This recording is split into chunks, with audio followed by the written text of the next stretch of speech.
Have you ever worried that enjoying your summer means all the routines and habits you've worked so hard to build will just disappear?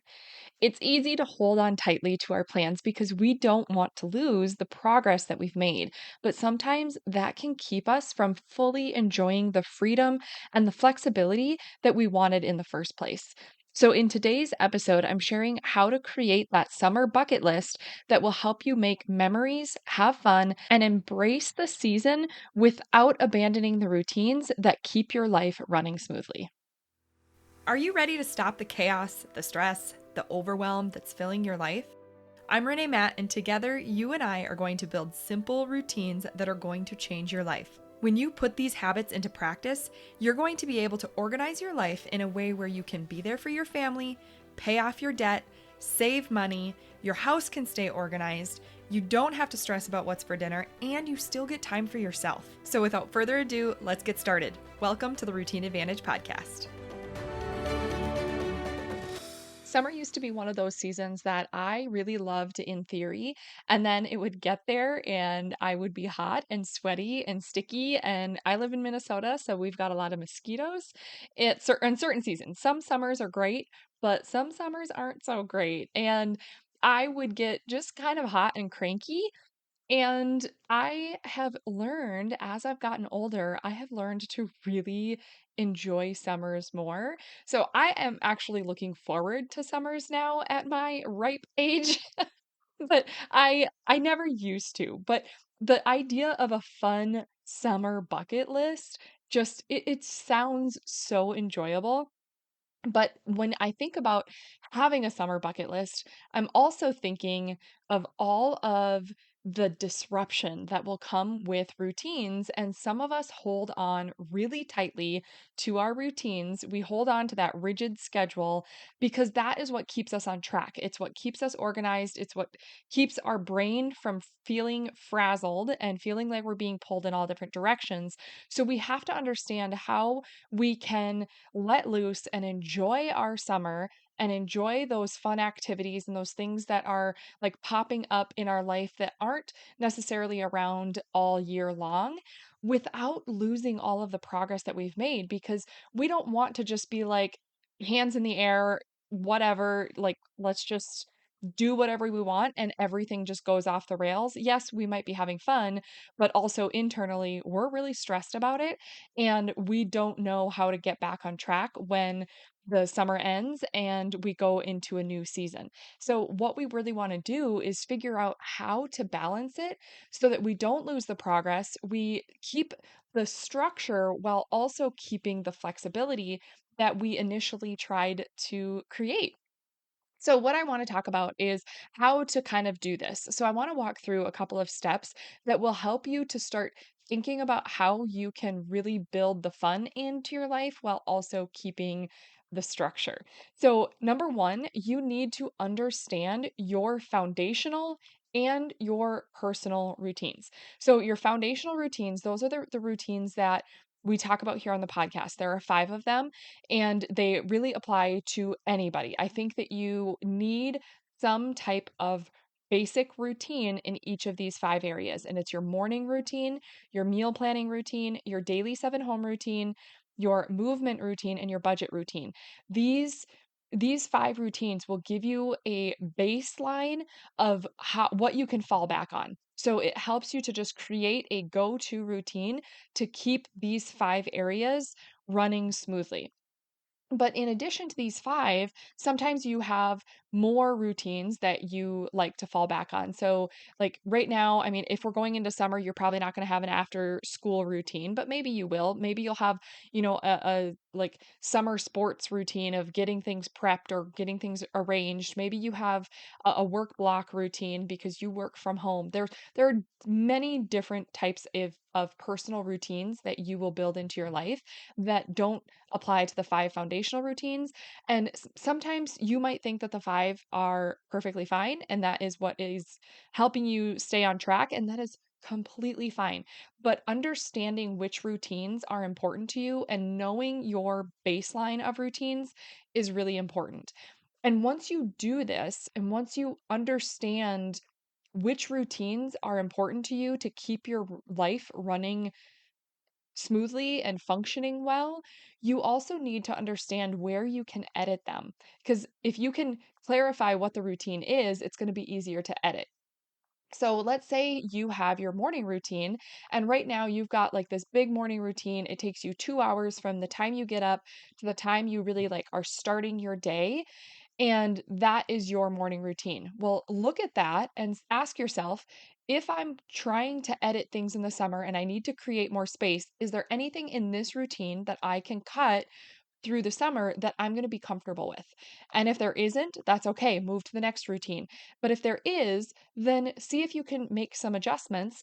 If you try it and you hate it, bring back whatever you cut. Like, that's totally fine. This is your life, they're your routines. You can choose what to do with them, but taking a look at them and editing them is how you're going to be able to actually make the choice on whether or not you can edit that routine. Say you're doing a meal planning routine and you're looking at that. It's like, okay, you've got this big routine of meal planning for the week. You've got to go do your groceries. You've got to clean out the fridge. You've got to do prep for your veggies, and that is your routine. But in the summer, maybe you want some different options. So if you're looking at this, is it going to be simpler to order your groceries on Instacart or order them for pickup where you're not going in? Is that faster or is it more inconvenient for you? You have to ask yourself that. Are you going to just keep a snack section in your fridge where you've got a bunch of veggies cut up, you've got a bunch of fresh fruit that is going to be available all week long that you can just plug in there and they're easy grab and go snacks? Maybe you've got a bunch of string cheese and you've got some crackers, and maybe you even have some meals prepped, or you make some, if you're I've I just did this, so I'm going to say it. Like, we just did sourdough pizza crusts, and I made a sourdough pizza crust with several crusts. I par baked them. I let them cool. We wrapped them up and we threw them in the freezer. And we typically have, some type of sauce, whether it is like a tomato based sauce or a pesto or a barbecue. We have some type of sauce that we can put on a pizza. We typically have cheese in the fridge that we could throw on it. We've always got veggies. Like, we can throw pizza together pretty quickly. So it's like, okay, that's an easy thing that I can quickly throw in the fridge that we could have on a summer night if we need to shift things around and just have something super quick. I can still meal plan, but I've got a go-to option that we can grab if we want to just make summer a little bit easier. But having those fresh veggies on hand, having that fresh fruit on hand, it just makes the process a little bit lighter thinking about meal planning, because it's like, okay, those are my baseline. I know I can just pull those in, and planning out the rest of the meals for the week are going to be a little bit simpler. Maybe we're grilling a lot, so we're going to be doing a lot of burgers, or we're going to be doing a lot of, hot dogs or brats, or we're going to do a lot of grilled chicken breasts. Like, those are the types of things where let's just keep it super simple so this routine is not stressing me out. You can decide how you want to edit this and be able to simplify it so that you can open up more space in your day. Once you understand those routines, you edit them to shorten them, you're choosing where your priorities lie, like what is most important, then you can open up more space in your day. And that becomes like your baseline of your routines. So you always have your foundational routines, but this is just like a simplified version of your routines through the summer. And then step two, be once you have your routines set and you know your priorities and you've simplified your routines, now you are going to actually do the fun part of creating your goals. So brain dump all of your summer goals to create your bucket list, and make sure you are including really tiny, small goals that you want to complete this summer, and do the big ones too. And this doesn't mean that you're going to complete everything on your list. Maybe you will, and if you do, that's amazing. But you just want to have a list of things that it's like, okay, this would make my summer feel really fun. And this is what I want to do, whether it is It's things that you want to do on your own, it's things you want to do with your children, it's things you want to do with family or friends. However, you are planning this list, give yourself a lot of variety so that when you're picking things out on your list, you've got some options to work with depending on what works with your week. So, when you create your list, it can be simple things like going and getting ice cream cones, it can be reading a book on the front porch, it can be building a sandcastle at the beach, going to the zoo and having a picnic at the park. It can be hiking to a local waterfall. You can have so many different options that are like local to you. They can be super quick things that don't take much time. It can be something that you spend all day doing. It's completely up to you, but give yourself some options. Or they can be bigger things like a road trip to a fun destination, or camping for a long weekend, or going whitewater rafting. Like, there are so many opportunities and options to choose from that your list is endless. Like, you have lots of options here. So create your summer goals. If you have children, let them throw on their goals too. It'll just make it a fun experience. And then you've got like this master list of fun activities that you're trying to pull from. So then you move to step 3, and this is where each week you figure out when it works best for you to plan your week ahead. My favorite time is Friday mornings because then I go into the weekend being able to enjoy the weekend, knowing that I'm already prepared for the next week ahead. So that works well for me, but you have to decide what works well for you. But what you want to do is you want to then sit down and plan your week ahead because you can look at your calendar, you can look at all your priorities, you can see when you work, when you have open times, you can shift things around, you can see when you have open space, and then you can take your summer bucket list and you can plug in whatever you can where it works best. And then when you are doing this planning process, it allows you to really prioritize what's most important. So if something's been on your calendar and it's recurring every week and it's constantly there, it's like, okay, do I have to do that thing? Can I shorten that thing? Or can I just cancel it this week and take my kids somewhere else? Or can I go on a date night with my husband and we're going to go walk on the beach? Like, we can do those things, but making sure you're sitting down and planning ahead of time is going to allow you to really like make that decision and think it through rather than feeling like you're making those decisions on the spot and all of a sudden your entire plan for the week is being thrown off. And it's less stressful when you can look ahead and actually make that conscious decision to take something off your schedule and change your plans because sometimes a lot of us have a hard time changing plans if it's short notice. So this can break it up for you. And if you are somebody that you're like, I just want to keep it spontaneous, that's also okay. But make sure that you have blocks of time where you can shift things around if you need to. So if you're a spontaneous person where you're like, I know I want to do something, maybe you know you want to do something on Friday night, you just don't know what you want to do because you don't know what you're going to be in the mood for. That's also fine. But block off the time Friday night and just say summer fun. Like, you can decide on Friday night all of a sudden, like, spur of the moment, decide what you're doing, but make sure you have the time blocked off so it doesn't get filled with other things. And you know that that is dedicated fun time so that you don't fill it with something else that's less important. And then all of a sudden, weeks and months go by, and all of a sudden you're at the end of summer and you look back and you're like, I didn't complete hardly anything on my list.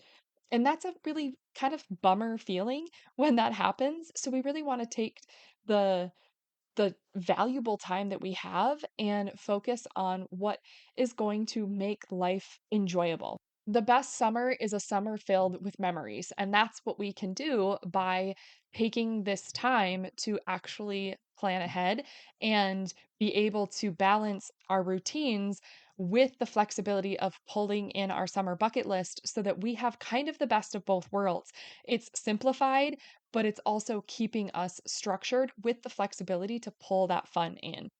And just a couple of notes here is that I want you to not expect to be able to keep up with everything.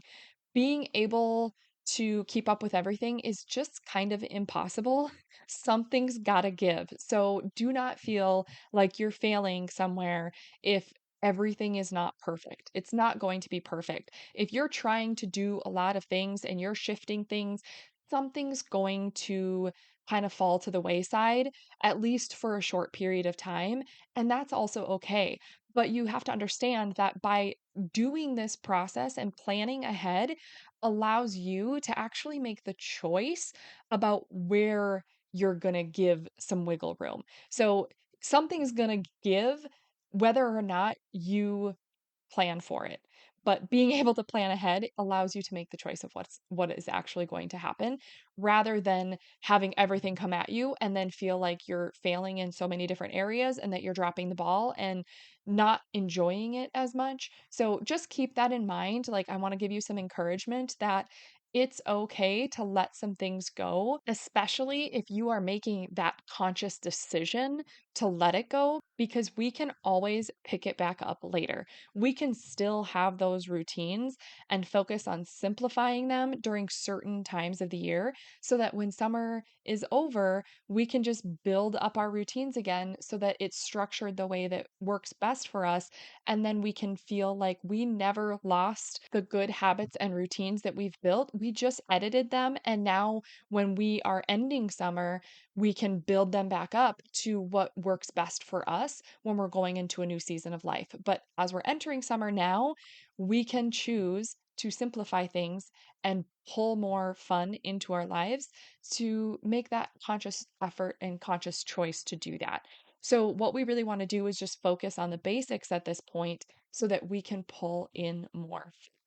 So I hope that this allows you to kind of give yourself some grace here and really focus on being able to enjoy your summer without feeling like you just have to throw everything out the window and not have any sort of structure or routines. You can keep those routines and they're going to help you have an even more enjoyable summer. So a quick recap of that is number 1, you want to understand your foundational routines and your personal routines so that you can choose whether or not you can edit them slightly to be able to shorten them or choose your priorities to be able to open up more space in your day. And those are the routines that are going to keep things flowing and moving smoothly through your life. And then, second, you're going to brain dump all of your summer goals to create your bucket list and include those big things and small things so that you have variety to pick from. And then number 3, you are going to focus on scheduling a time to sit down and plan your week ahead. This is where you're going to be able to adjust your schedule, plug in where you are completing your routines, where you're completing the fun things in your bucket list, and you can keep it just open blocks of time, or you can actually plug in what you're going to be doing. You can choose how you want to do it, but this is going to allow you to get to the end of summer and you're going to feel like you still have that sense of control. You're not going to feel as stressed. You're going to feel like life is flowing smoothly. And you're also going to be able to look at your bucket list and you are going to have so many things checked off because you are going to look back and think, this was an amazing summer. That is my hope for you. So go grab a piece of paper and get to work on creating your summer bucket list so that you can have fun this summer without losing all those good habits you've built. Did you love that episode or learn something useful? If so, would you do me a huge favor? My goal is to grow this podcast and help as many women as I can break free from the overwhelm so they can truly enjoy their life. The best way for me to do this is for you to leave a 5-star written review on your podcast app and to share this episode with a friend or in your Instagram stories. I appreciate you being here. I hope you have a wonderful day and I will see you on the next episode. Take care.